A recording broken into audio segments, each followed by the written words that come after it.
կալանքի միջնորդությունները ներկայացնելուց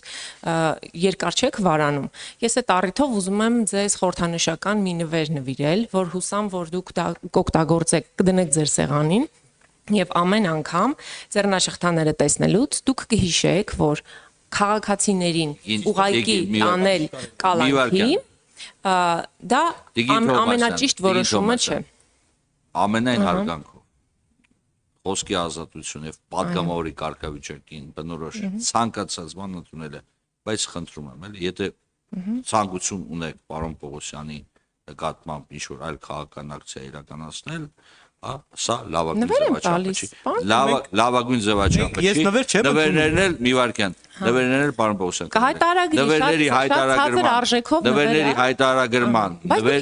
նվերների հայտարարման հետ կապված էլ մենք ունենք սահմանափակումներ, խնդրում եմ, շատ դրա համար շատ էժան նվեր եմ նախընտրել բերել, որպեսզի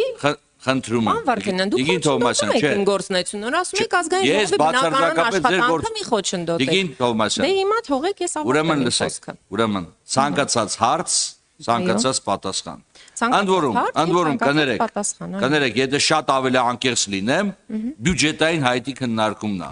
Մենք այսօր շեղվում ենք մի պարզ պատճառով, որ հանրությունը իրավունք ունի տեղեկություն իմանա ամեն ինչի վերաբերյալ ինչ տեղի է ունենում այս շենքում, այս շենքից դուրս։ Բայց սա չի նշանակում, որ սա պետք է վերացվի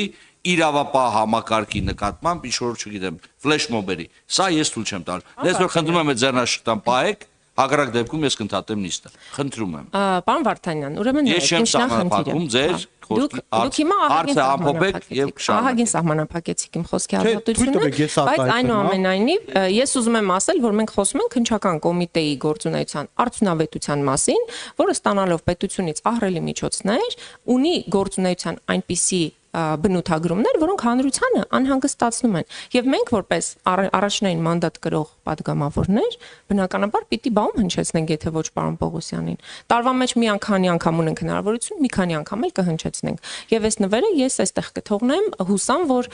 սա հայտարարագրման ենթակա է, էժան է եւ ձեզ որոշակիորեն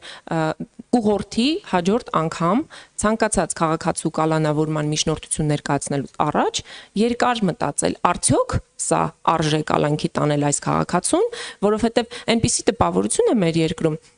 որ քաղաքացիների կալանավորման մասով քննչական կոմիտեն ակտիվ է միայն այն ժամանակ, երբ որ կա քաղաքական հրահանգ, բայց հանցագործները ազատ ման են գալի։ Հիշում եք, Կոտայքի մարզում 4 ժամում 4 մարդ սպանեցին։